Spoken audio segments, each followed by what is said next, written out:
جنرال خوشحال سادات د پاکستان او طالبانو ترمنځ اختلافات تشه ډرامه ده.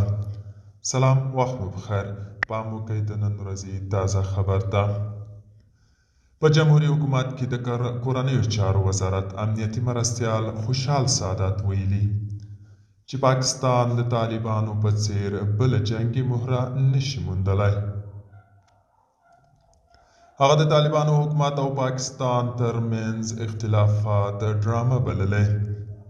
سادات زیاته کړې، پر افغان خاوره د پاکستان د بیا حملې په صورت کې ښایي هند طالبانو ته د الوتکو او ټانک ضد وسلې ورکړي چې د جګړې معادله کې تغییر راولي. هغه ویلي ښایي زر به بلوڅ پر خپلې خاورې او ټیټي به پر پښتنو سیمو ولکه ترلاسه کړي. دوستانو، دا و د نن ورځې چمتو کلی خبر. تر بیا مو په الله سپارم.